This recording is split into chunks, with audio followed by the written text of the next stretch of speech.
This is Things Police See, First-Hand Accounts, with your host, Steve Gold. Welcome to the podcast that interviews active and retired police officers about their most intense, bizarre, and sometimes humorous moments on the job. I am Old Gingerface, your host. Thank you for being here, everybody. Thank you for all the listening, all the downloads that have been going on. I truly appreciate that. The rating and reviewing is excellent. Also, the numbers for the show are climbing, which is something I like. I like to get as many people as possible to hear the stories of these great men and women of law enforcement and what they actually see and have to deal with on the job in order to gain a better appreciation for what it is that they are actually doing out there. I think we all know if you turn on the TV and watch the news, you know that they're not really getting a fair shake whatsoever. So the show is kind of a platform for that. And I'm proud to say it's reached a lot of people. And I hope it continues to do so. Thank you for the Patreon supporters, people who really keep the lights on over here. If you really, really love the show and you want to show your support, you can do it through Patreon. The link is in the show notes. There are two different levels. There's patrolman, there's sergeant. You get slightly different things with each. But either way, I will send you a vinyl TPS sticker, and you'll have direct access to me. We can chat back and forth at Patreon. If you don't know what it is, it's kind of like your own private Facebook feed for the show, and there's just people in there, supporters, and I also release the video interviews of the show a day or two early, typically, for Patreon supporters. So links in the show notes. If you can't afford it, have no worries. The show will remain free as always in order to reach as many people as possible. It's just a way for you to show support. If you, like I said, if you're a diehard fan and if you binge listen to all this free content and you really want to show me you love me, that's where you can do it. So happy to have you, but if you can't, I totally understand. Today's show is going to be a great one. Have a gentleman on with many, many years of law enforcement experience. He's got a total of 52 years in law enforcement currently. He did 32 years as a Missouri highway patrolman, a Missouri state trooper.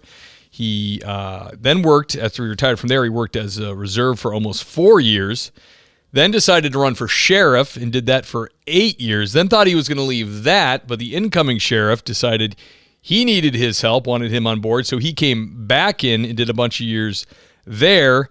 He's also a popular author, and we will talk about that as well. It's jbkingbooks.com. We'll go there and check it out. So without further ado, let me bring on JB King. JB. Good afternoon, sir. Good to have you on, my man. Thank you for being so flexible with the schedule. That's always a big help. Well, that's not that big of a deal here, but I have to confess, having looked at some of your other guests that you've had over the past several months, I may not be quite as exciting. So many people say that, but you're wrong, because we have had cops from small town America to big city LAPD robbery homicide guys, and people really love all the episodes, and I think it probably gets lost on us as policemen, where it just the job just becomes like, we know the job, so it's not really surprising to us. But anytime a cop really speaks about behind the scenes and what actually happens, people want to listen. So especially with your career, I've got no worries, sir. Okay, fire away. You're like, whatever you say. Are you still in Missouri? Yes, sir. I'm still in Waynesville. The Highway Patrol sent me to Pulaski County, Missouri, which is the home of Fort Leonard Wood, back in December of 1969, and I'm still in Waynesville.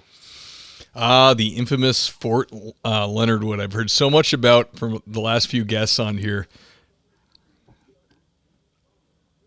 I thought you were going to say something about it. Well, we have had some interesting times with Fort Wood, yes. Yeah, I heard it's kind of calming down, which is too bad, because it's really good. It's good for the podcast to have some stories to go through. So you started with the Highway Patrol. Was that your first pick for a PD? Did you want to be a state trooper, or is that just kind of where you got in? I was the first place I was selected. After I graduated from the Highway Patrol Academy, they assigned me to Troop I, which is headquartered out of Rolla, Missouri, about 30 miles east of here. And within the troop, they assigned me to the Waynesville zone, which is basically Fort Leonard Wood, and been here ever since. Were you prior military? Did you know any state troopers? No, my dad retired out of the U.S. Army. I had just finished 4 years in college in August, and I started the Patrol Academy in September of 1969. What was the academy like back then? How long was it? 16 weeks. That's pretty long for And back then. they uh, they had this philosophy that if you did not want to be a trooper, they would assist you in leaving the academy. So you had to work at it. There was no gimme. I'm sure. Was it a sleepover? No, it was, you were in the, we went, I think, the first 4 weeks without a day off. They gave us our first weekend off after the fourth week. Yeah. Yeah, those state police academies are always the toughest, it seems like.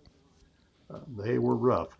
We had a couple of guys in my class that had been through officers' basic training with the Army, and they said the academy was definitely tougher than that. So I have no comparison there. Yeah. Yeah, I know up here in Mass for the Mass State Troopers, I know some troopers that there's no ex-Marines, so they are Marines. Um, they they said they'd rather go to Paris Island again than go through the Mass State Police Academy. We had a Marine or two in our class, and they said something similar. Yeah, no fun, but it's great. I mean, those standards, not only does it gel the class and makes lifelong bonds with law enforcement mates, it really makes you feel like you accomplished something when you get out. It's not a mamby-pamby academy, you know? Well, it also prepares you realistically for the future because we only had we had less than 800 men to cover the state at that time.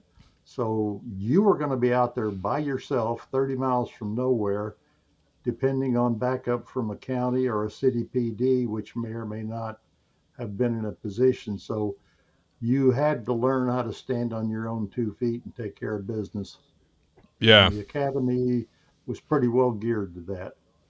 Yeah, absolutely. That's what I'm worried about now when you see the some places the softening of the academy where it's like, it's you're supposed to have somebody up in your business in your face pressuring you so you know what it's like to deal with someone who's hostile and you don't lose it. Either way, you don't cower and you don't also lose your temper and overreact because some people are fighters. If you get them going, you fluster their feathers, they might go hands on too quick, and other people need to know I need to be able to stand up for myself and not be a wimp, right? Correct. We had a couple of ex-Marines in our training cadre, and yeah, they gave us the business. Yeah, Marines love the academy I went through. The head DI was a was a Marine, and I'm grateful for it now because he was every bit the frog voice and the hat. You know what I mean? Like he Oh yeah, just so squared away. Like I'd always look at his uniform when he was doing our inspection, being like, "There's got to be something on this guy that is like you could gig him on," and there was nothing. It was like perfect all the time. well we kind of got our first taste when the guy put on white gloves and started running his finger over the top of the door sills in our dorm rooms looking for dust. Oh, So yeah, you're we had a great screwed. time. Yep, we're screwed. Did anybody do the top of the trim? No? Yeah, we did it after the first time, that is. Oh, man, that's great. JB, can you take us back to a young JB King on the road by himself to the first call you would have considered a hot call when you got your adrenaline going? About 3 hours into my first shift.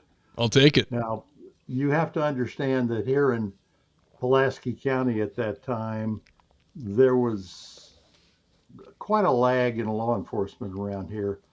We had roughly 10 houses of ill repute running wide open, pimps, prostitutes everywhere. We had armed robberies, shooting, stabbings weekly, and we didn't have a lot of municipal and county backup. So there were 8 of us assigned to the zone, and we basically, I've been told this many times by other people that we were the law in Pulaski County.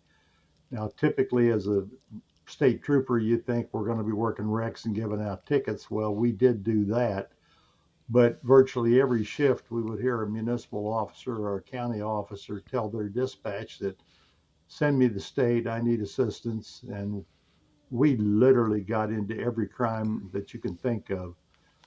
Missouri has two statutes that kind of conflict with each other. One of them says that as a trooper, we're supposed to be dedicated to traffic safety and enforcement.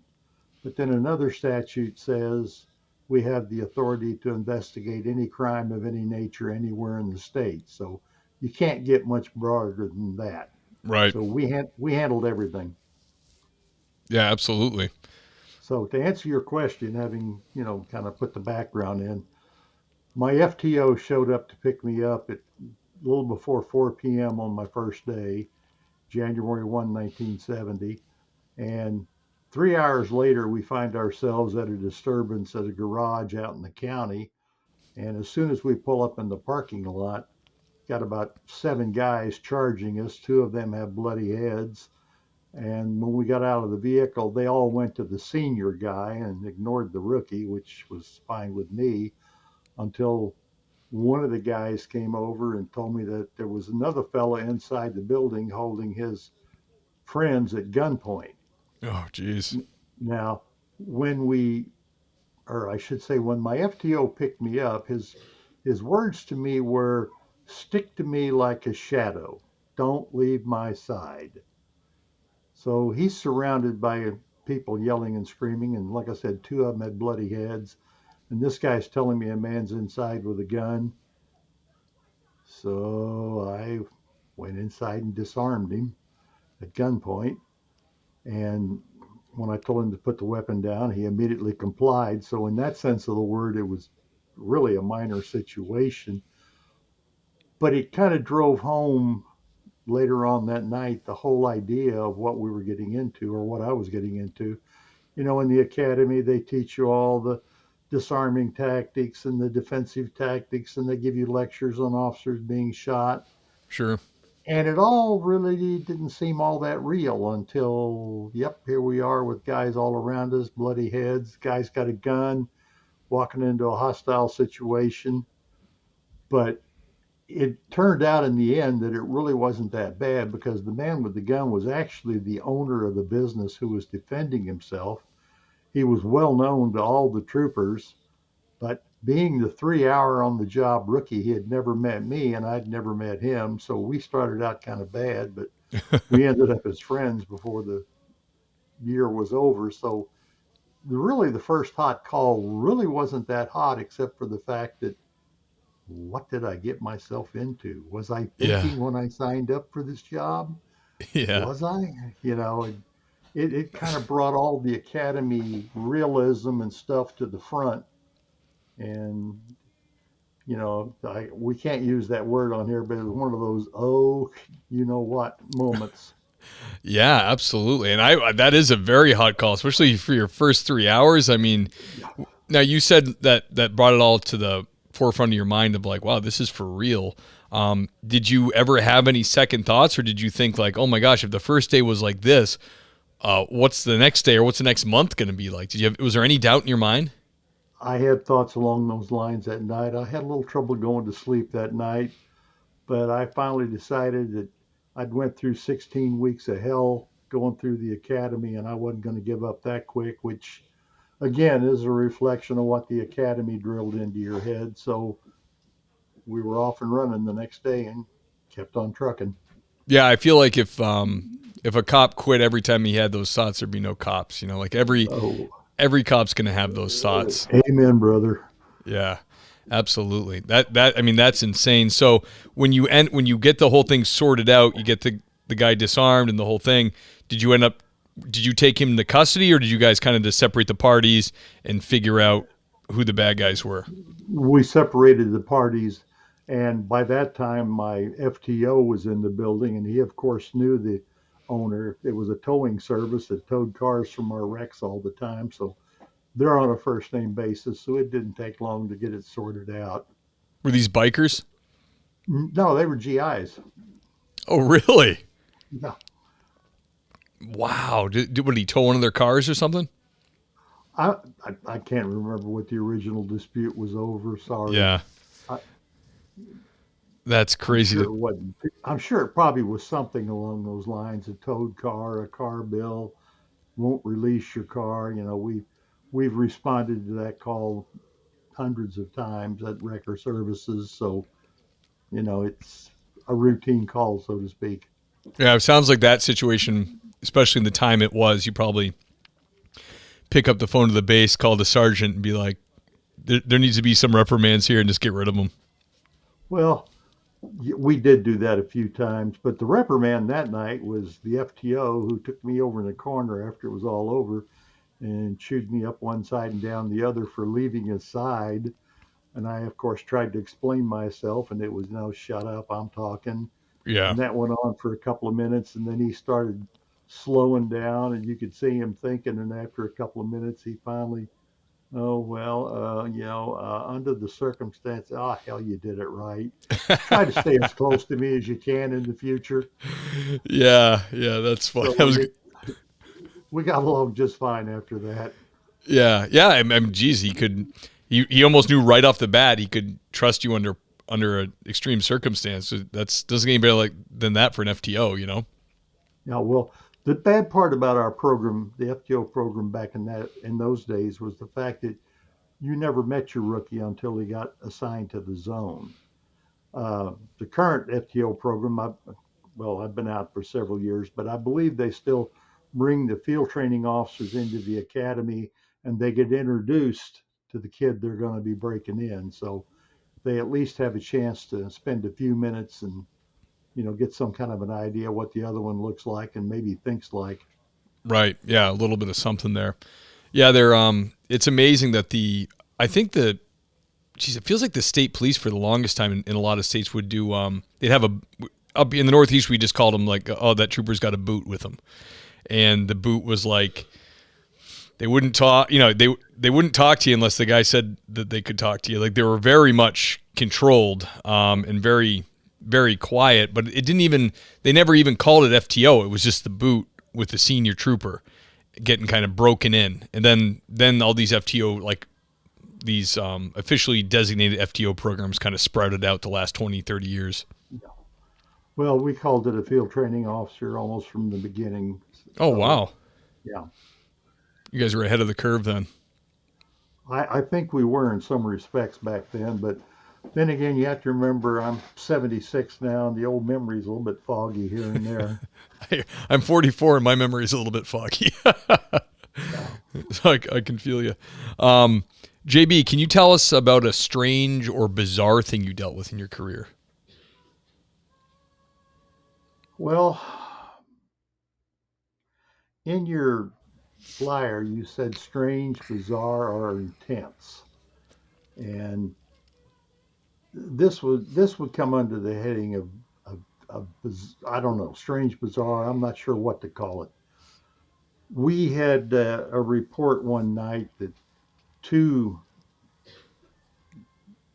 people had walked into a farmer's field and surprised two guys who had shot some cows and were butchering them.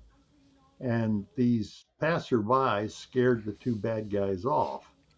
Well, the county sheriff responded. Word went out in a dispatch, really good car description. And my partner and I put our heads together, and we were both convinced these guys were going to strike again that night. So we started running gravel roads looking for the car.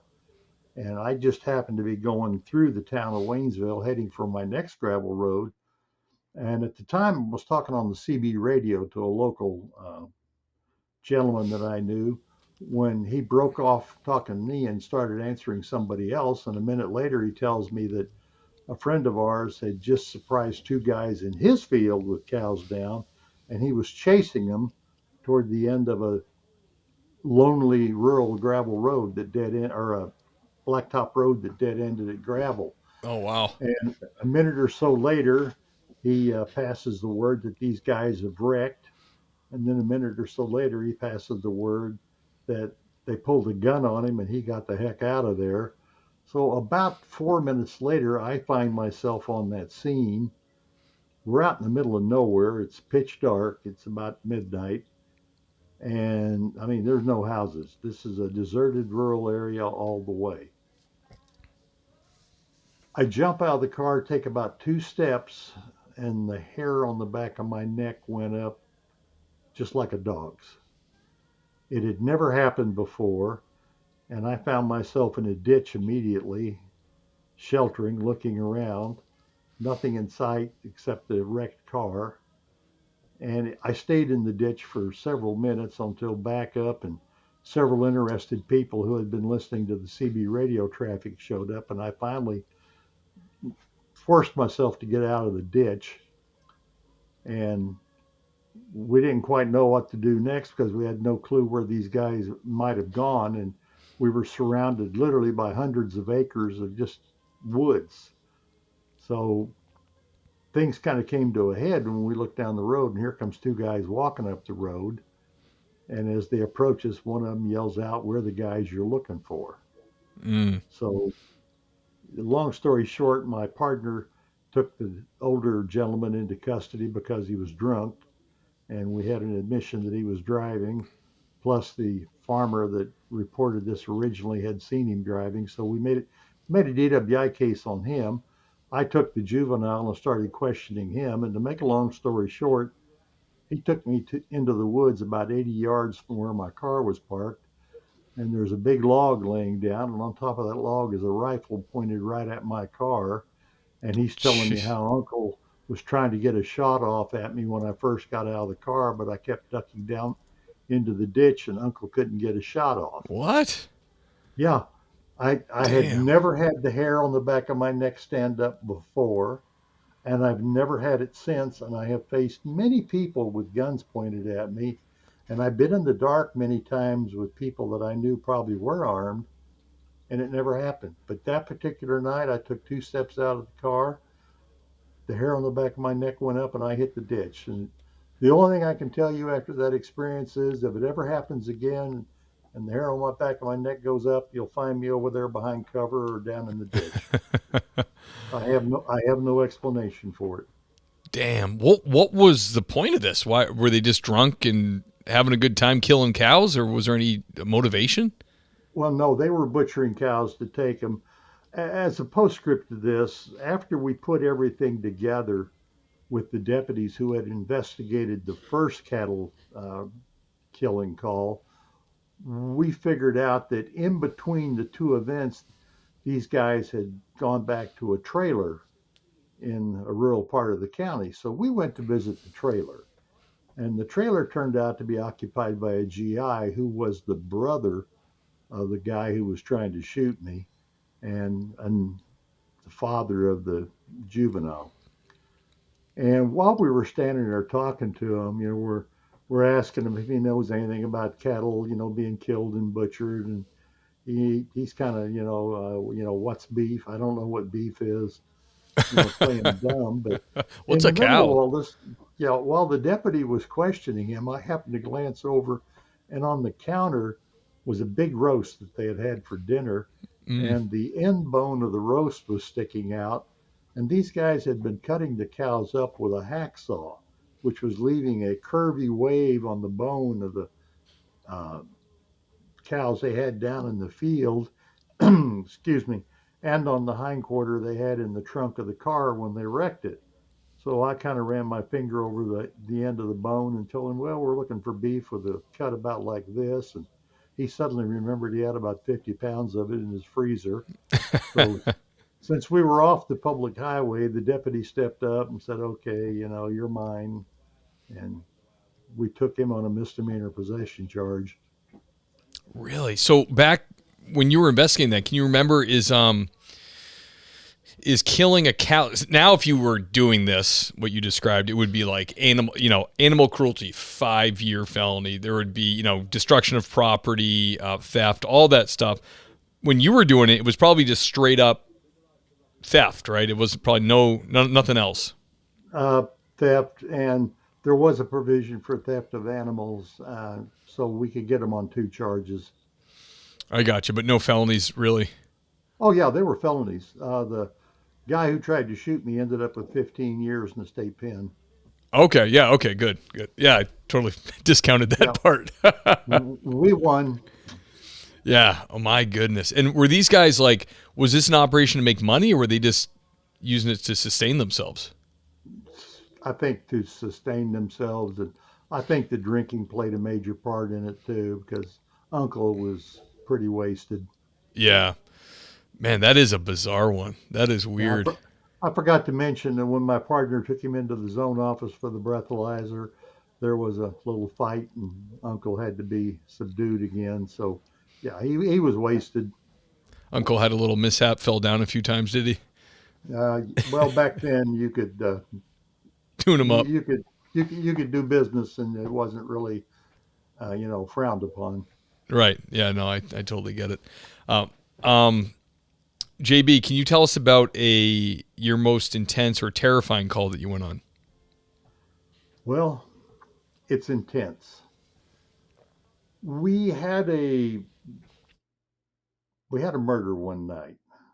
The county sheriff's office investigated. They made a case. They got a warrant for the guy who had fled the scene. And that started a manhunt that lasted for several months.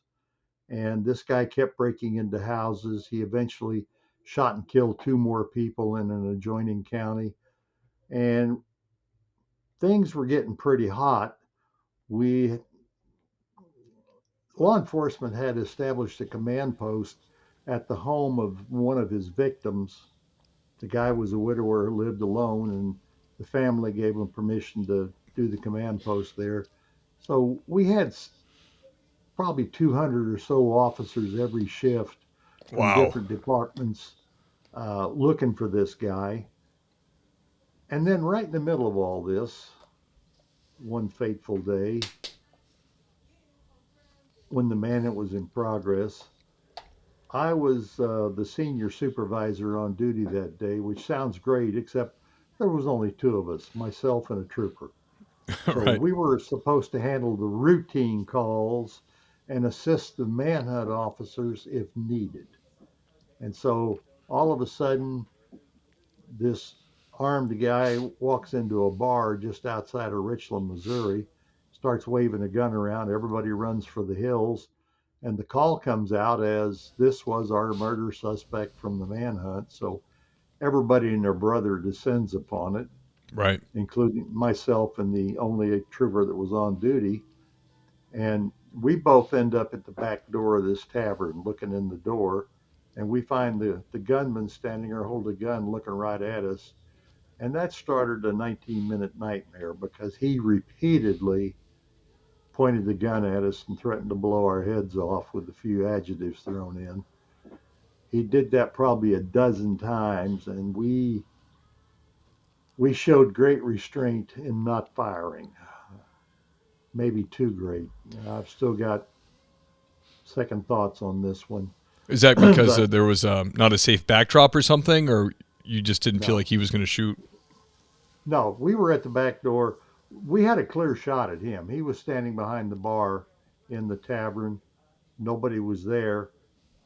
But the little voice in the back of your head, it said you don't have to shoot. So I was obeying it, even though he pointed the gun at us at least a dozen times, uttered threats, clear cut situation where we could have fired, but Mm. we didn't. And after almost 19 minutes, well, let me back up a second. I'm leaving something out. Since this was in the manhunt area, we soon basically had more officers on the scene than we know what to do with. We had a helicopter floating overhead, and the news media horde that had been at the command post followed the officers down to the scene. So we had TV cameras at the front door filming in, and then we had a TV cameraman on the ground about 30 yards behind us Great. filming us. And we didn't really have the time or the energy to run them off because this was a very public situation, if you will, with the manhunt. So basically, everything I'm about to tell you is on film. So after about 19 minutes, we finally got the guy to start walking toward us like he was going to come out and surrender. He had been talking on a old-fashioned wall rotary phone with one of those 25-foot long telephone cords. Mm. And as he came toward us, he hit the end of the cord and he stopped. Now, I should mention that he's drunk, he's belligerent.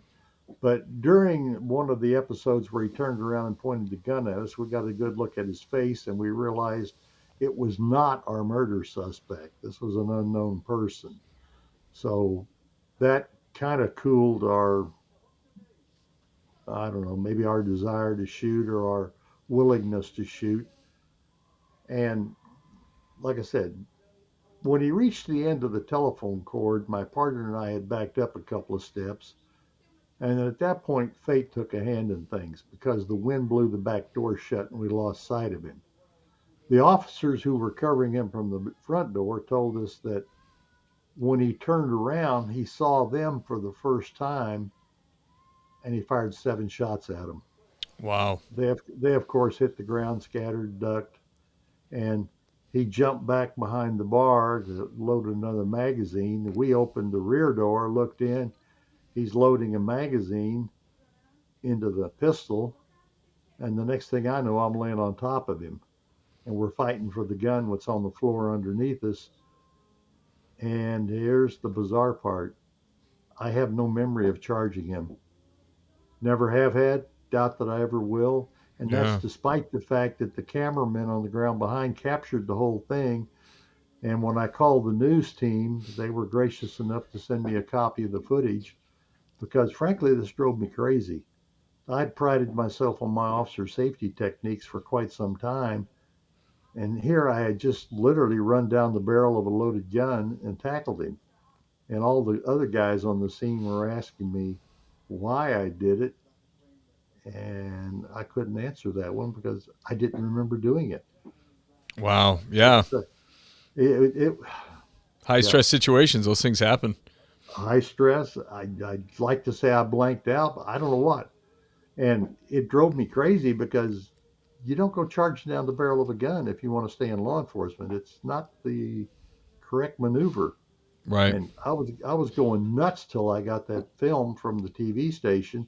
And on the film, I can clearly see that once we opened the back door, I took a step, looked at him, sized up a split second, took another step, sized it up again, took a step, and then I charged. So even though I do not remember it, on film, I clearly saw myself exercise some sort of vigilance, discretion, Right. planning, tactics, whatever you want to call it, before I, ran down the gun barrel. So it was bizarre. It was intense. It was, you name it. Yeah, absolutely. Wow. I mean, I can kind of relate to that, and it's not nearly as stressful a thing as that was. But I at one point tackled a guy that had was a mental health issue, and he had a big pair of shears, and I assessed the situation, and he looked away for a second, and I decided now's the time. It was close quarters. There was a lot of options, but I decided to do that one. And I was talking to the guy I was with because I grabbed onto him. I did end up getting a cut on my wrist. But all I remember is making the decision to do it. I don't remember how I ended up on the opposite side of him. We got him. It was fine. But I don't remember how I got on the opposite side of him, how it happened, how we got him down.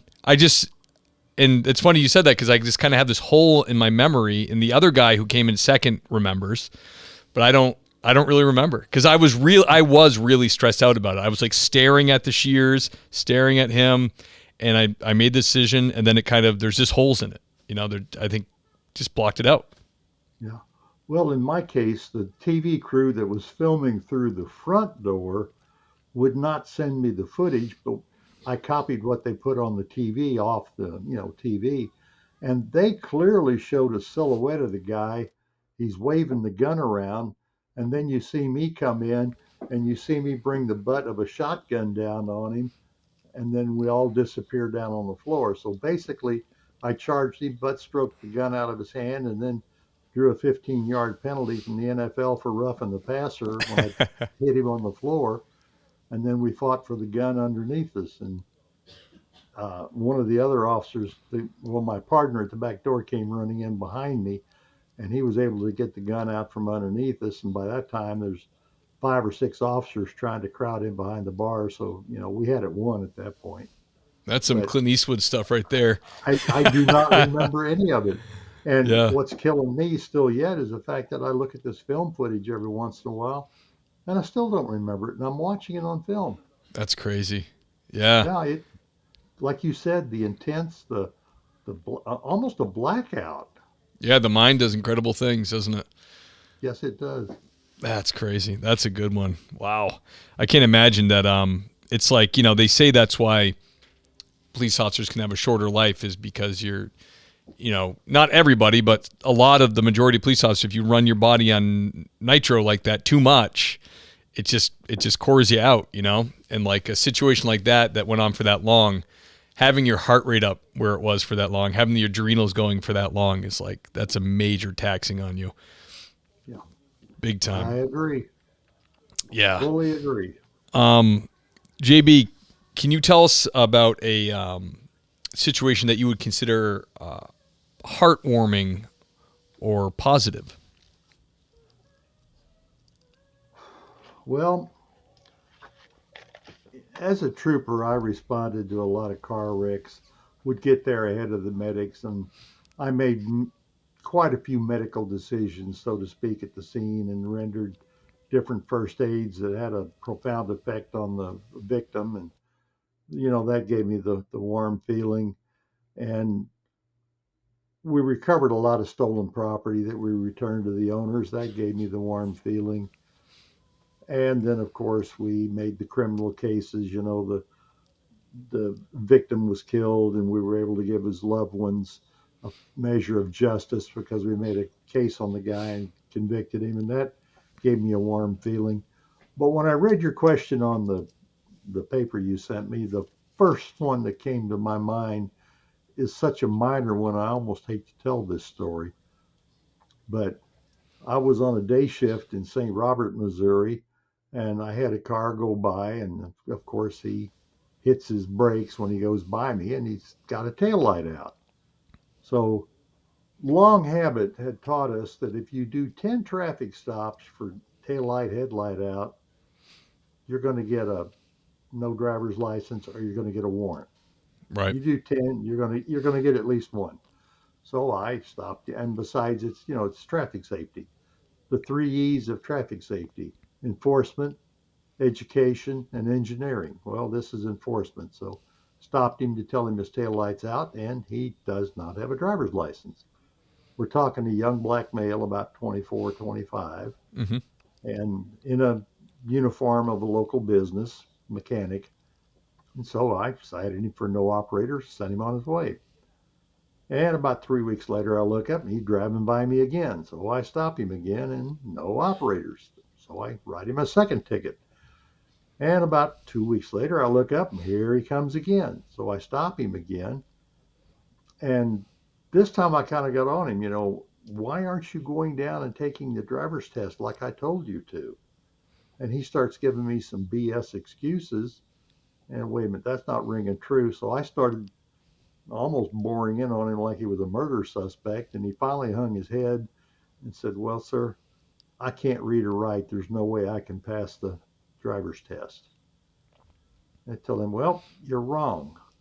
Go down to the driver's license testing section. Those are highway patrol examiners. Tell them I sent you. Tell them you cannot read or write. They will read you the questions and write down the answers for you." And he kind of looked at me like, huh? Wow. And we parted ways. And about 3 weeks later, I look up and there he goes again. So I stop him again. But this time, when I get up to the door, big driver's license, big smile on his face. Nice. And as I contemplated that a little bit later, I realized that it's a simple action, but it had a profound effect on his life. Young wife, 2 young children under 5, uh, not having a driver's license limited almost everything he could do. He had to sneak to and from work and hope he didn't get stopped. Right. So it made a profound effect on his life. And it gave me a warm fuzzy probably far beyond what it should have. Absolutely. That's great. I love that. JB, I have to ask you, because you were a trooper for all those years, worst crash you went to? Ooh. I know you have a plethora, and I didn't warn you about this question, but I know you guys go to some gnarly crashes.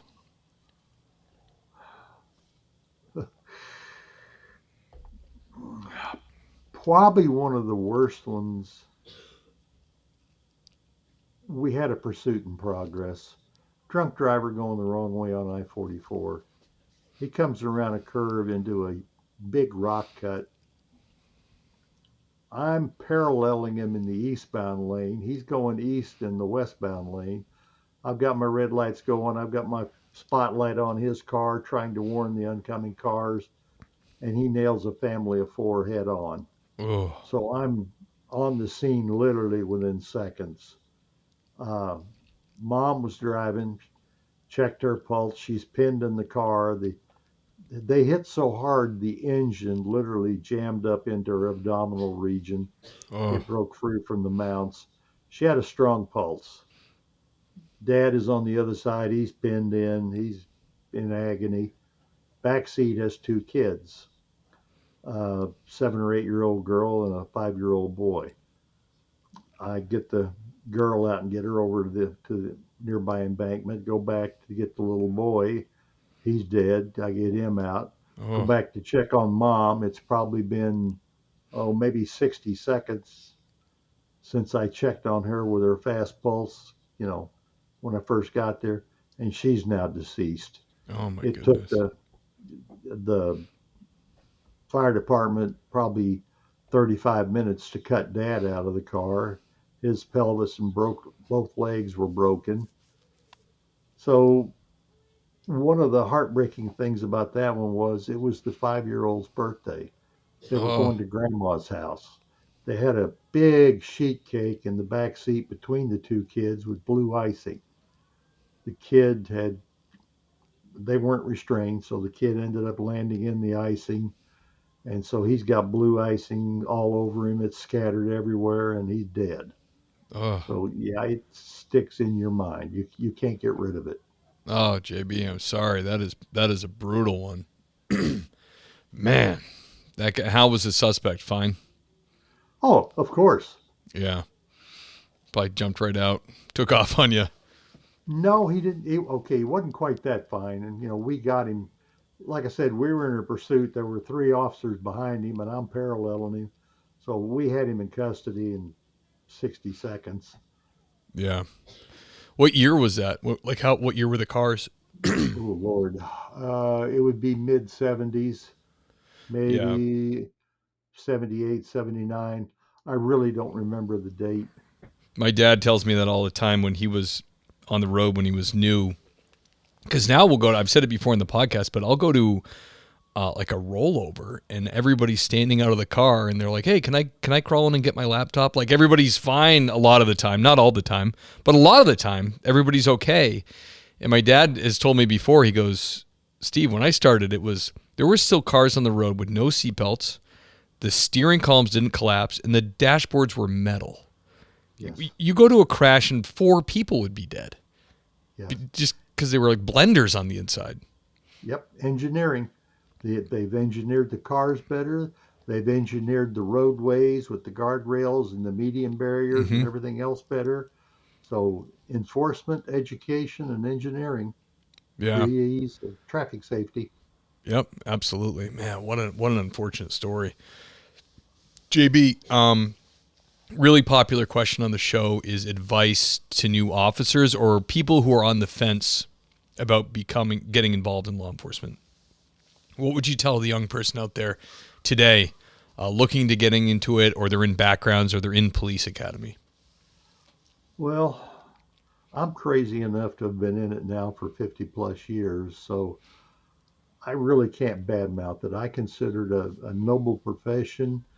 You do a lot of good, uh, but you also see a lot of bad.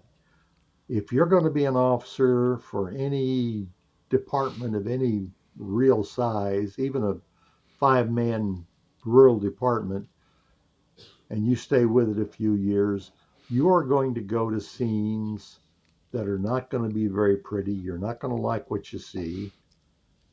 The people are going to be screaming in pain and agony. You're not going to like what you hear. And there's going to frequently be a smell that you're really not going to want to smell and you're not going to forget it. Yeah. So you will develop PTSD or whatever they're calling it these days. And I have found that it helps to talk about it. Don't hold it in, get it out. If you want to go on a podcast like this and tell stories, do it. Talk to your best buddy, your high school sweetheart, your wife, your mistress, not at the same time, of course. Uh, yeah, but you got to get it out. You can't hold it in. And I found that by getting it out, probably my most memorable, I was asked to do a mandatory traffic safety on Fort Wood one time for about 600 people in an auditorium. Wow. You Now, sweating for that one or what? they're getting ready to go on Christmas break, and here's this mandatory traffic safety they have to listen They all want to to. be there. They do not want to be there. But at the end of my presentation, I got hit with questions, which kind of surprised me. And one of them was the same question you just asked. What's the worst wreck you've ever been to? Mm. And so I started describing a couple of them, and I broke down and cried in front of these people. You're standing on the stage, veteran officer, and you're crying in front of 600 people. It was almost embarrassing, but I just flat told them, if you had seen these sights or listened to these screams, you'd be crying too. Yeah. Basically, I didn't quite say, so deal with it, people, but Right. that was kind of the message I put out. We have to deal with it. You might as well deal with the reality. And the reality is, if you're going to be an officer, you're going to get the PTSD. You're going to have to learn how to deal with it. Don't turn to alcohol, drugs, wife beating, or any of the other things that officers have been known to do when they're suffering from PTSD. Yeah, get the help. It's thankfully it's getting more and more acceptable now to do that. We had in my high school we had a school resource officer, and he spoke to us at our driver's education. Same thing, big auditorium, all of us are there, and I had never been involved in obviously I was only 16, never been involved in obviously serious crash, but the stories he told us from the town we lived in were mind-blowing to me, that he had to see this stuff, because there really is this innate unappreciation for your local cops, because when you're a kid and if you're from a good family in a good neighborhood, you're just wonderfully protected and insulated from the bad. So you really don't know what your local coppers or the highway patrolmen on your local highway are doing. You really don't know because you're not involved and you're a good kid. But when to hear him talk about it, he made him a little more G-rated, but he got a little edgy with some of the injuries.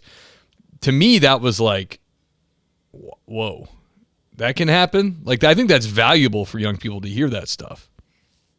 Well, I've turned into something of a storyteller, and I frequently do presentations, and I'm not the least bit bashful about bringing up stories of things that have occurred.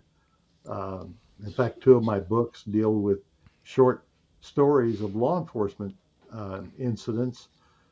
I tried to tell them with humor, and there situations where there was gore, there was violence, and in the book I downplayed those particular things and played up the humor. But again, it's the same premise as your as your show.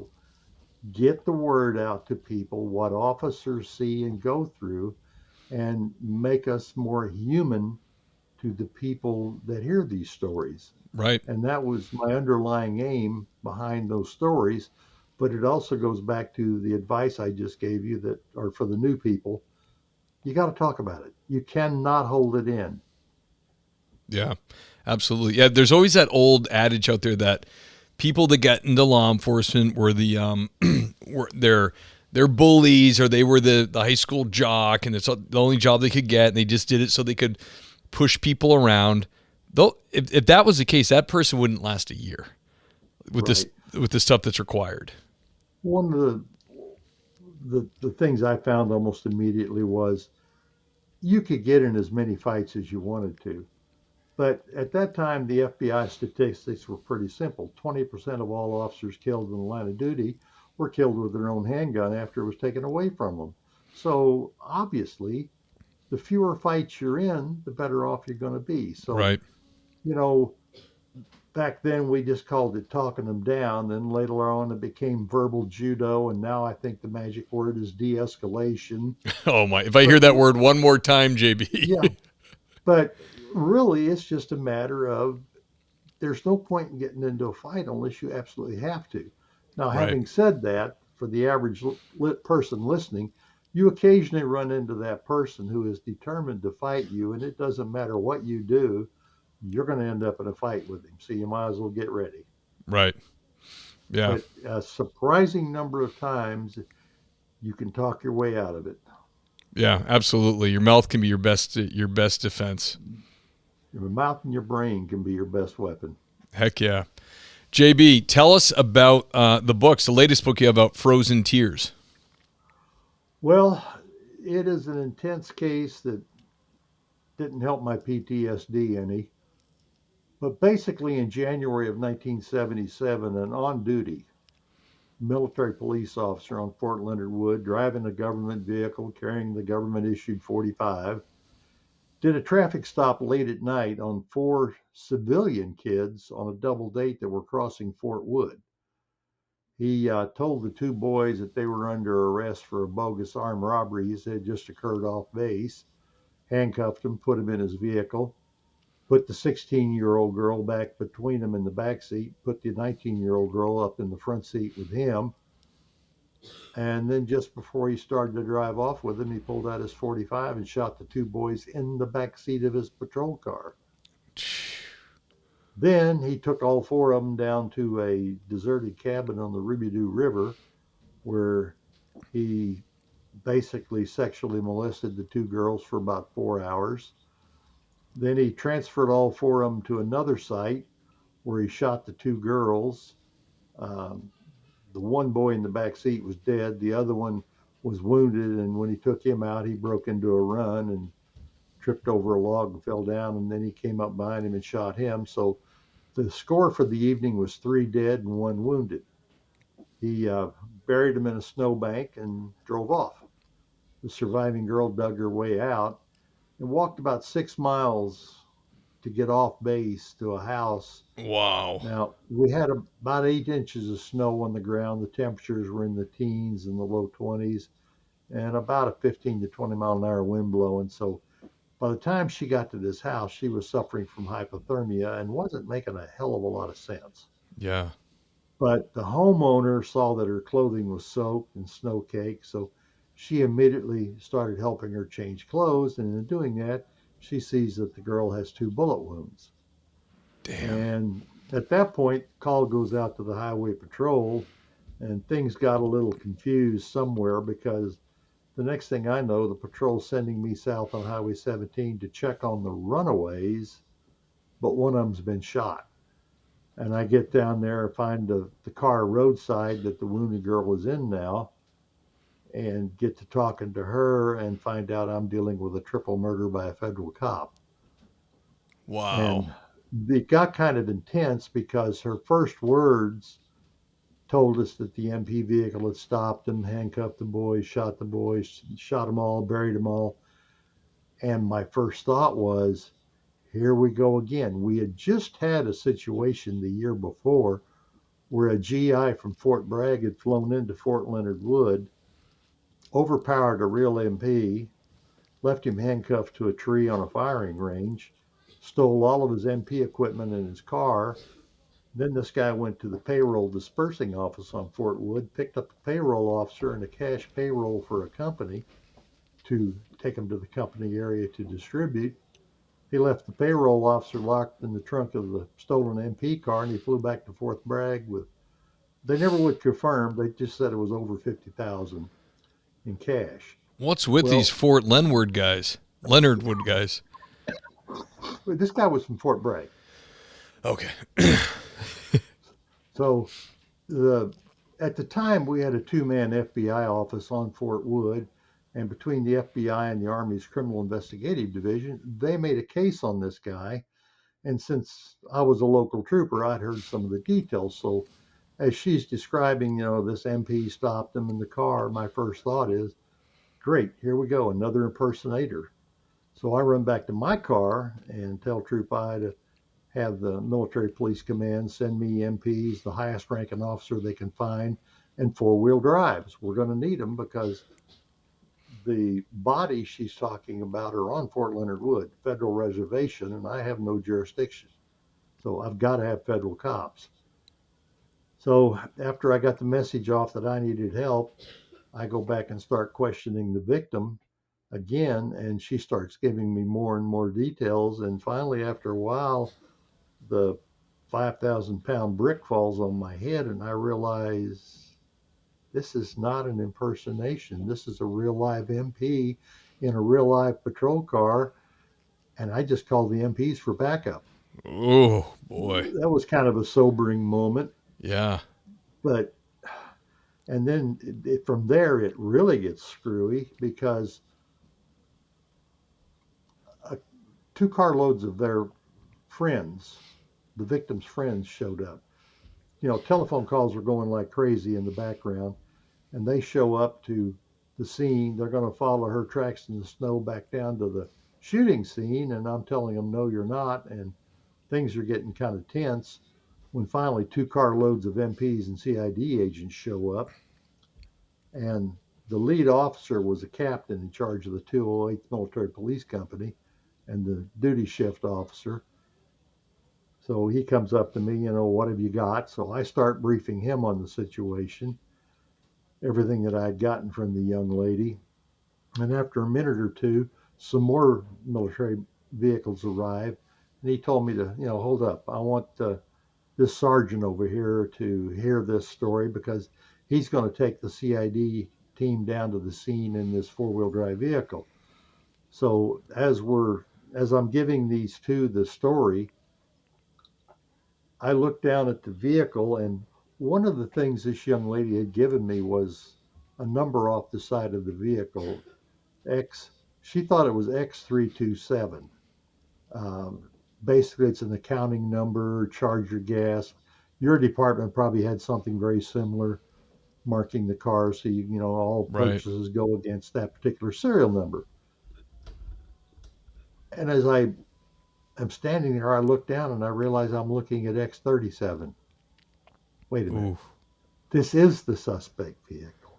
Oh, my goodness. Crystal clear. This is the suspect vehicle. It just drove up to my car. And here we go again. Another blackout. I was conscious of the fact that everybody was looking at me and they were asking what's wrong with him, but I couldn't respond. And finally, the captain realized what I was looking at. I'd already given him the number a minute before the sergeant got there, Mm-hmm. and he looked down, he recognized the number, and he immediately turned to the sergeant and said, "Who had this vehicle last?" And we went from what do we have, totally unknown, is it an impersonation, is it real, to red hot suspect in about 10 seconds because the sergeant named off two MPs from his detail, the game warden detail, and then he said, Thornton said he shot some dogs last night. Oh. So the manhunt order for Specialist First Class Johnny Lee Thornton went out immediately.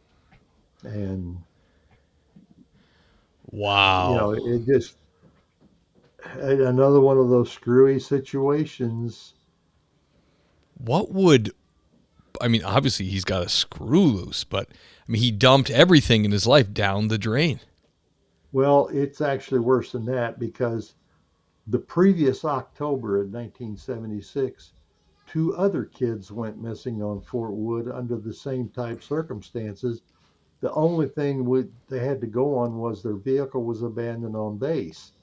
Well, after we got Thornton in custody that night following a manhunt, they told everybody to be back on Fort Wood the next morning at 8 a.m. for a big briefing to start the investigation. They brought in 13 additional FBI agents overnight. And so the next morning, we have 15 FBI agents, 14 or 15 CID agents, a platoon of MPs, two platoons of fifth engineers with mine detectors, shovels, you name it. And they're clearly going to go crazy working this case on Fort. And I'm the only civilian officer standing in the room. Wow. And while I'm standing there, the radio operator comes running up to the command staff and tells them that we checked the records and Thornton is the first guy to report the missing kids' car abandoned. Well, that told us right there Whoops. what happened to them. We've never been able to solve it. We've never been able to find the kids, and he won't talk about it. Wow. It sounds like an insane book. This is It one of 5 books you've written, right? yes, sir. Are the other books are they novels or are they also all true? Oh no, everything I do is true life history. The uh, the Frozen Tears is a true crime murder, whatever you want to call it. I have two books, Tales from the Blue, Adventures in Law Enforcement, and Tales from the Blue 2, More Adventures in Law Enforcement, which is basically stories, just like you're telling on your show, events that officers have been into, how they felt, what happened, Yep. some screwy situations. And then I have a Civil War kick going. I've done two books on the Civil War here Very in cool. Missouri, one of which in 1962, a real live buried treasure was found on the outskirts of Fort Leonard Wood by accident. And I traced it back into the Civil War to the family who buried it because the guy who buried it in 1864 was murdered by persons unknown shortly after he buried the money and before he told mom and the kids where he buried it. So they knew the money was out there, but we're talking a couple of thousand acres of river bottom, and Oh, frustrating. end of story in 1864 until 1962. So it's the story of a real buried treasure, which you don't see very often. The Tilley family, which was responsible for it, and then all the Civil War action we had here in the county wrapped around it. And we had quite a bit of Civil War action here. The Civil War in Missouri was vastly different from what it was in the East, and it's kind of an enlightening book in that sense of the word. Well, so My other far, book, go ahead. I say for our history buffs out there, it sounds like it'd be a good one because I don't know much Oh, about the history of Missouri in that at all. yeah, for a history buff, if you're interested in the Civil War, I think you would enjoy it. My second book is entitled Justice: Military Tribunals in Civil War Missouri, and it's basically a collection of criminal cases, if you want to call them that, from the archives of the Union Army. When the Civil War started, the civil authority in Missouri basically collapsed. So the Union Army took control and established military tribunals and court martials. If you were the soldier charged, you got a court martial. If you were the Southern sympathizer charged, you got to go in front of a board of 7 Union Army officers to decide your fate.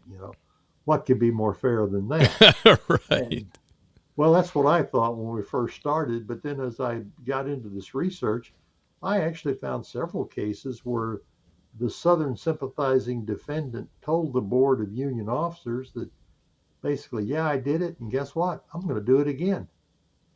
And they found Damn. him not guilty. It totally destroyed my notion of a kangaroo court.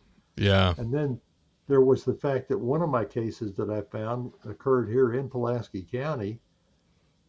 It was a violation of the oath of allegiance where the kid gave his oath to the United States government, then promptly went south, joined the Confederate Army, didn't like Army life, came back home, got arrested, put in front of a tribunal, convicted, and sentenced to death.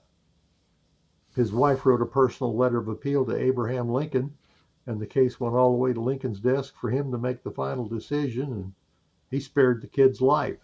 Yeah. And the guy still has descendants here in the county. So it created kind of a stir. Uh, I don't know, in Civil War history, the Union Army executed at least 267 of their own men during the Civil War that we know of, and two of those cases are in the book. Very cool. Yeah, it's crazy. I've been interested in this lately because my kids are learning about. They just learned about a kid that Lincoln pardoned again that fell asleep. And he's just a kid. The kid's like, he's 18. He fell asleep. He was from Maine or somewhere, and the kid was like, I'm guilty. That's the law. I deserve to die. You probably know the story. And Lincoln was so taken aback by the honesty of the kid and the kid's like appreciation for order and law and the need for his death so that this doesn't happen again, that he pardoned him. And I just thought it was so cool. It's like it stuff like that from history is so neat. Well, during the Civil War, when I first got that first case, and here's Lincoln's signature, commuting the death sentence of a local boy, so to speak, I thought I'd really had something. But the more I got into it and the more I researched, I figured out that Lincoln probably did 15 or 20 of those cases every day. He basically had the Attorney General do a synopsis of the case and send him a 1 or 2 page synopsis of what happened, and he based his decision on that synopsis. But since these were military tribunals and military court-martials, they very frequently were appealed all the way up the chain of command to the commander-in-chief. And so Lincoln had to make the decision. Crazy. Imagine his life back then when just everything's going up to him. I mean, and he was, by all accounts, he was a real God-fearing man. He had a real conscience, Well, it's kind of a contradiction. Everybody knows him as the man who freed the slaves, et cetera, et cetera. But Abraham Lincoln was a racist. If you read his speeches, he clearly was a racist. You think so? In the superiority of the white race over the black race. Now, by 1860 standards, he was probably a very mild racist. He was woke. But if a politician was to say that today, it just about gets strung up on the nearest tree with a rope. Right. Yeah. So it is crazy. History can be very confusing.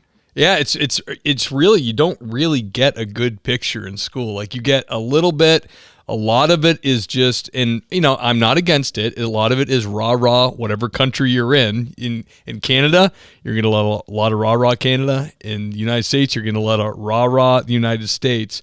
But it is interesting when you grow up to actually start reading into what these people, these very flawed people were like.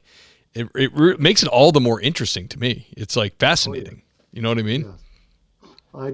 I love finding some obscure guy in history that did something and researching it and presenting the story. So, yeah, because they kind of get deified. It's like, he must have been flawless. And they're like, oh no, he wasn't at all. Oh no, Lincoln was not flawless. Right. But on the other hand, he did preserve the Union. So was he totally wrong? And that goes down to you're either pro-Southern or you're pro-Union. And even today, there's really very little middle ground. Right. So interesting. JB, I've taken over an hour of your time here, but it was an honor to have you on. Thank you so much for coming on and doing the interview. You had some amazing stories. I'm going to do the outro. And before I go, I just want everybody to know that jbkingbooks.com is where you can go to purchase the book, or they're all also available on Amazon, correct? Correct. But if you want the autograph, you got to go through me. Go through the website. Unless you want to ship me the book, and right. Then I send it back to you. Right. So go through jbkingbooks.com for the autograph. I will put the link in the show notes so people can click there and they can get to your books, no problem. Anything else? Any parting words, JB? Have I talked too much? No. I frequently do that. No, man, you were excellent. I'm going to do the outro, and can you hang on for like a couple minutes, and I'll be right back with you? No problem. All right. The great JB King, fantastic stories, man. So glad we were able to organize that and get him on. So glad I got connected to him, guys. That's what it's all about. Speaking of, I need guests, guys. So if you want to be a guest or you know somebody who would be a good guest, thingspleasesee.com to scroll down to be a guest. Click on it. Write me a quick note and it'll get you on the show. Or just write to me directly, steve@thingspleasesee.com. I'd love to have you on. I get tons of emails. The show gets, around 40,000 downloads a month. So people are really listening. People really love it. But we got to feed the beast. There's got to be people to come on and tell their stories. So if you've been listening in your patrol car, or if you're retired and you thought, I've got some pretty good stories, bring it. Let's do it. Let's do the podcast. Come on, write me an email and let's get it done. Guys, thank you so much. This is the time in the podcast where I thank the Patreon sponsors for their monetary support. Woo, oh boy. Who I'm talking about is the great and powerful Andy Biggs, Greg Gadboy, Adam Mihal, the great Chris June, Gary Steiner, Jake Finito, love you, Jake, John Shoemaker, everybody, Lauren Simpson, the handsome Lane Campbell, everybody, the great Seth Wright, James Rose, everyone, the great Tony Fahey, the handsome Ben Peters, Braden Walker, Jason Lau, everybody, the great Mike Wynn, Sasha McNabb, thank you, the great Scott Minkler, Tammy Walsh, holding it down at dispatch, thank you, Tammy, William James Long, that's Deputy William James Long to you, thank you very much, Sean Clifford, Dennis Carrasquillo, coming at you, everybody, Iceman from Motor Cop Chronicles, George Tessier, see you at church, my man, Scott Young, the great Tom Connell, Wayne M. Miller, retired ATF and author, Dan Carlson from Burley Boards, everybody, check him out, Doug and Kelly Newman, love you guys, see you at church, Dave Ellman, the great Elliot Sykes, everybody, Richard Tolles, keep on trucking, brother, be safe out there, Christian, the great Jace Crow, Brad Thompson, Kyle Roberts, Zach Haney, the great Nancy Hammond, Clark Lockhoff, Adam McMahon. Oh boy, it's getting tough. And the great Ossifer Andy. Guys, thank you for your monetary support. I truly appreciate it and love you guys. Keep it coming, and I will see you guys next time.